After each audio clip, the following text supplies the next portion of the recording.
47 میں پاکستان بنوا دیا. اور یاران محفل سب پاکستان بنا. علامہ اقبال ہو یا شہاب الدین سہروردی اپنے شہاب نامے میں لکھتے ہیں کہ مجھے ایک ولی ملا اور جھوپڑی میں لے گیا اور مجھ سے کہا ایک ایسے ملک کی پاک دیو ڈالنی ہے جو کسی ولی کے نام سے پہچانا جائے گا. سامعین کرام، ہم کیا کہتے ہیں؟ وہ کون ہے تم ڈھونڈو، وہ کون ہے تم تلاش کرو. ہماری نگاہیں تو کہتی ہے کہ آ گیا وہ مسیحا کہ جس کا انتظار تھا. شاید اسی کے لیے علامہ اقبال نے کہا بھائی اگر تم سے ہم کہیں کہ رات ہو جائے تو سو جانا، کہو یہ پاگل ہے، رات ہوتی سونے کے لیے کیوں بتلا رہا ہے؟ ارے بھائی کوئی خاص بات ہوگی آج رات میں تو بتلائی جائے گی کہ بھائی آج رات سو جانا، آج جاگنا نہیں. لیکن اگر کہا جائے بھائی صبح ہو تو اٹھ جانا، تو یہ پاگل ہے، صبح ہوتی اٹھنے کے لیے.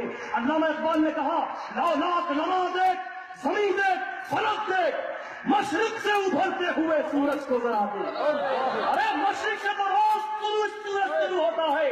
علامہ اقبال ستیانے تھے کہ مشرق سے نکلنے والے سورج کو دنیا سے کہیں گے دیکھو، نہیں نہیں، اس دنیا کے مشرق میں ہمارا ملک آتا ہے. اس ملک سے آفتاب رسالت مآب کا ظہور لے کر کوئی ہستی طلوع ہو رہی ہے. علامہ نے ساری دنیا سے کہا لا لاکھ نماز دیکھ، زمین دیکھ، فلک دیکھ، مشرق سے ابھرتے ہوئے سورج کو ذرا دیکھ.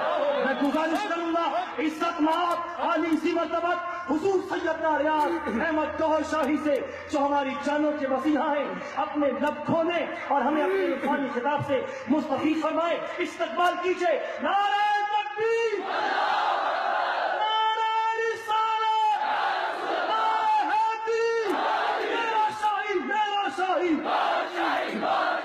دین نبی کا سچا دائی،